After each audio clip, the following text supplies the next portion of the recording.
Hey, welcome back to Historic Investments. I'm very happy to introduce you guys. Probably very few of you are familiar with Ian McCollum, but he did write this book on Star firearms.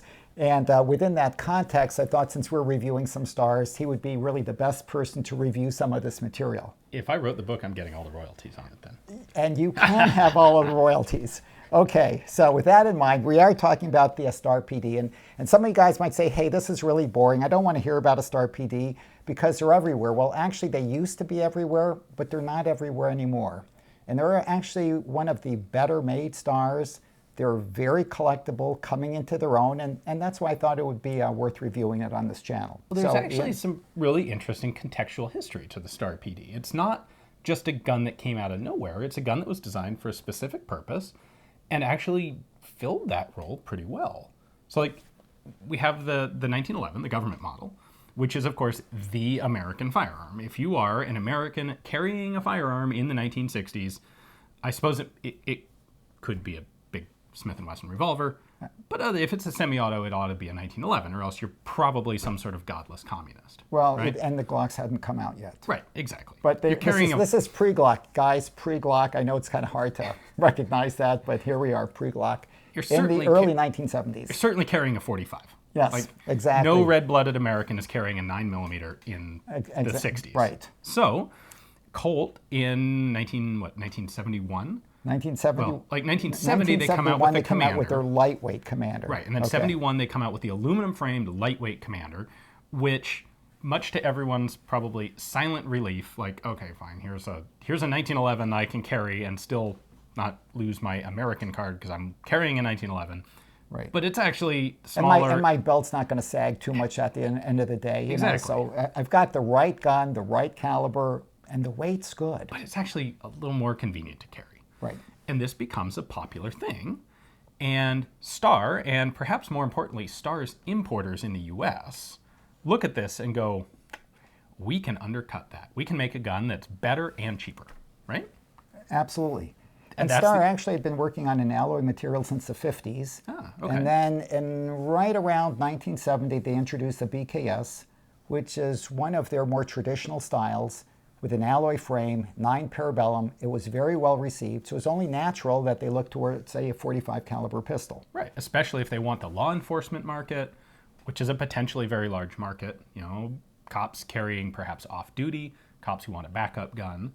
It's got to be a 45. So let's make something that can undercut the Colt, because Colt's great quality, but it's going to be expensive. There's a natural, significant market that can be taken advantage of, and that is the Star PD. Yeah, and actually the driving force behind this was a fellow by the name of Pete Dickey. He was later worked for years in the American Rifleman, and a very well established, extremely well thought of writer. In any event, it was really through his efforts that Star turned its attention and said, well, maybe we can make something to compete with the lightweight Commander. And we're lucky enough to have 2 examples. Okay, the very first examples that came to, then it was Garcia, okay, pre-Interarms. There was the... Garcia being the importer of record, okay? There was Garcia, FI or FIC, and then there was Interarms. Those were the 3 main importers for Star. Okay. But anyway, at the time it was Garcia, and Star made a few prototypes. The first one was just a small all-steel gun. It was just like the Commander. That was the PM. And then P, by the way, as you know, the Star used the letter P as a designation for all of its 45 caliber guns. So if you wanted the full size, like government model, it was the Model P. Full size gun, magazine safety, PS. You wanted this new compact lightweight thing, it was going to be a PM for the steel frame, and then Star also used the letter K as a reference to its lightweight or alloy frame guns. So so one was the PM, the other one was the PKM, and actually we have the first or second PKM here. It's this one, right? It's that one, yeah. Exactly. Well, you know, from the back, you just get these shadowed silhouettes.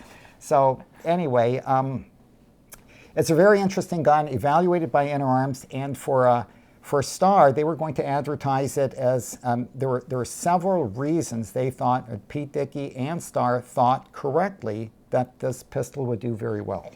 Right. And I mean, obviously, we're going to make it lighter than the lightweight Commander. We're going to make it hold 1 round more than the lightweight Commander.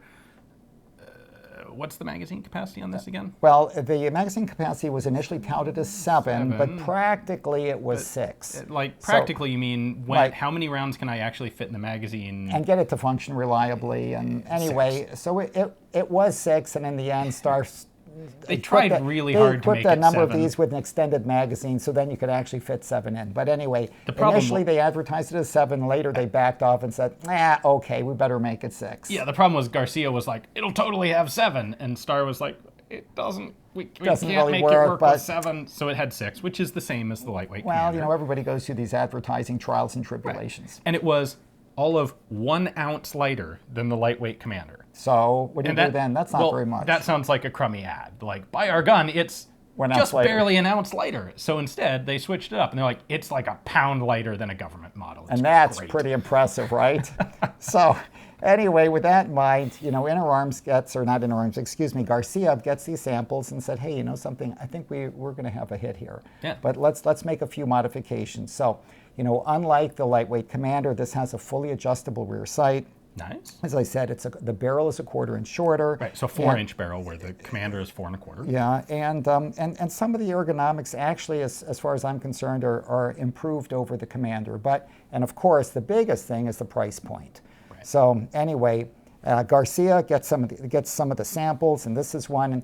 And another thing that you guys may or may not know, we can show this maybe a little bit later in the close-ups, is when they were making the magazines, instead of cutting them flush, they were cutting them in a recessed manner. But I'm getting too detailed now, and you told me you guys don't like these details. Well, so let's go back. How many people are ever going to run into a PKM? A PKM, maybe 5 others. I'm going to run into a PKM, but it's not going to be that kind of gun.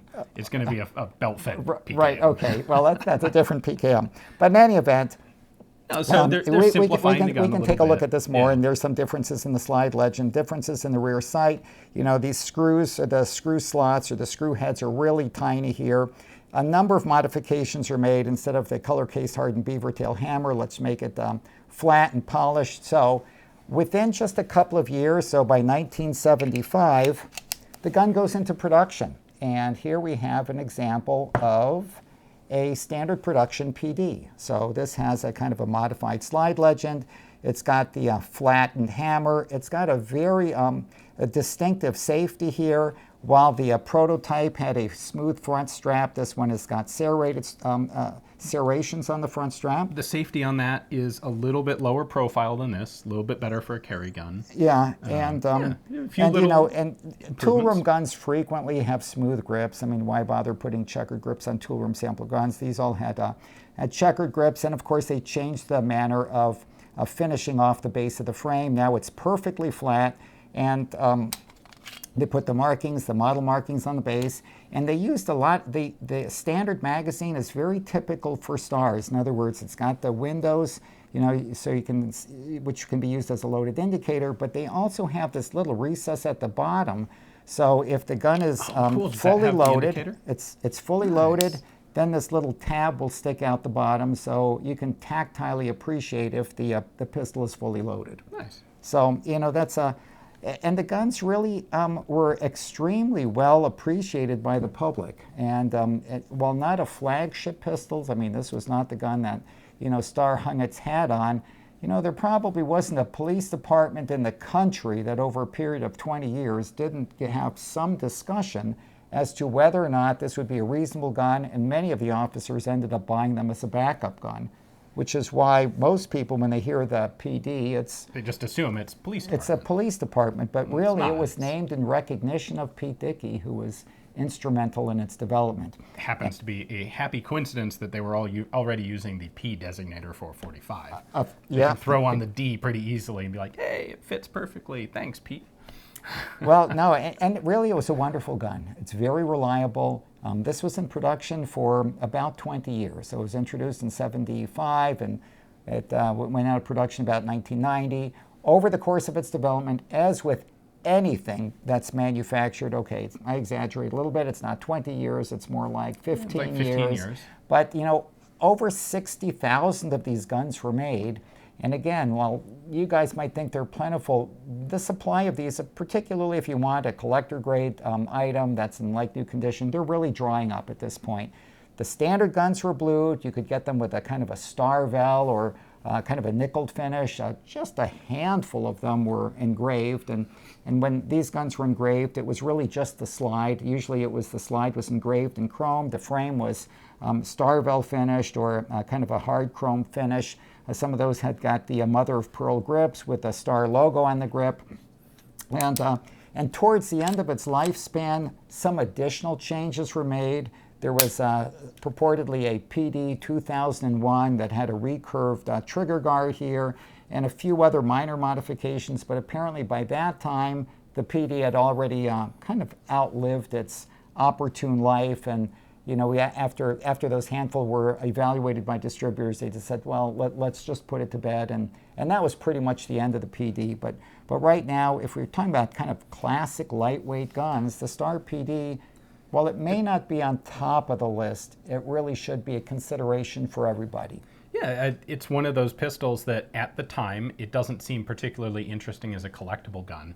But when you look back on it now, 30 to 50 years ago, you're like, oh, this is one of those guns that wasn't in the headlines. It wasn't what everyone was super popular, was talking about. It's not the gun you go buy a PD and then you brag to all of your buddies at the station that check out my fancy new Star PD.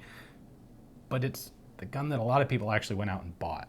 Because and it's a lot of it's expensive. And they turn to it. It's not so expensive. You can actually carry it. You don't worry, or they didn't worry so much at the time about putting some scratches on it. Of course, now if you buy a new in the box one, that's a different situation. But well, with that in mind, maybe you want to go through some disassembly, which we can take it apart. All right, let's take it apart. All right, so these are the original plastic cases that these came in. And when you get one of these, you're going to get a whole bunch of literature that you immediately throw out.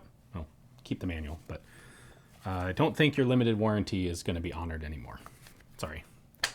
Then you luck out on this one because it has a spare magazine. Interarms actually decided to stop including the spare magazines at some point. I don't remember the exact period because they discovered that if they didn't include a second magazine, everyone still bought the pistol, and now they got to sell you a spare magazine instead of just giving you one. So there's a spot in the case for them. It's cool to have one here. There's also a cleaning rod, a pouch of cleaning equipment. Now, the pistol itself, these controls are all standard 1911. So single action only, thumb safety, no grip safety, typical of Star, unlike the Colts. Magazine releases right there. It's your nice chunky 6-round magazine. Disassembly is basically 1911 style. We're just going to open this up until the slide stop lines up right there, and then this pops out very nice and easily, which is pretty cool, especially if you're used to a 1911 where that can be a little funky and tricky to get out. That opens up easily. Slide comes right off the top. I've got to say the frame on these is really remarkably light. It is an alloy frame, and it almost feels to me like the magazine weighs more than the whole frame. If you're interested in the markings, you've got the PD designation there on the bottom of the butt. However, they no longer, like earlier Stars, put the serial number down here as well. The serial number is located here on the side of the frame. Next bit of disassembly is the slide. We have a captive recoil spring here, which is pretty cool. This lifts and comes straight out, and the little opening here on the bottom of the recoil buffer gives you clearance around the link on the barrel. You can take that out. And then we've got a 1911 style barrel bushing. Rotate it over, take the bushing out, and then push your barrel link forward. The barrel slides out of the frame. A nice little 4-inch barrel there, and your stripped slide. I like the fact that it has a self-contained recoil spring. That's going to make it way easier to take apart and reassemble than if you had a full-length spring you were trying to squeeze down in a compact frame. The buffer here is very important. One of the problems with doing a lightweight alloy frame in a cartridge like 45 is that the impact of the slide decelerating and hitting the back of the frame here will cause that frame to batter and eventually crack. And it'll do it fairly quickly if you don't have one of these buffers in place. So the early buffers, I believe, were plastic, and they only lasted a couple hundred rounds. Star got that memo and improved them to like a glass-filled nylon, and that's what we have here. And that proved much more durable. But if you're going to shoot one of these significantly, that's a piece to keep an eye on. And if you see a lot of damage to the buffer, go ahead and replace it, because otherwise you will damage the pistol eventually. Thank you once again for having joined us as Historic Investments. Ian, thank you very much. Ian McCollum from Forgotten Weapons. We're delighted to have you as a guest, and hopefully you'll be back to this channel sometime soon. I'm actually working on a C96 book right now, so as soon as that's finished and published, it'll be great. That's fantastic. I hope it's going to be the same. It'll have the same level of photography as your Chinese Warlord book, which is a phenomenal book. If you haven't signed up to get one, you should. With that in mind, guys, thank you very much.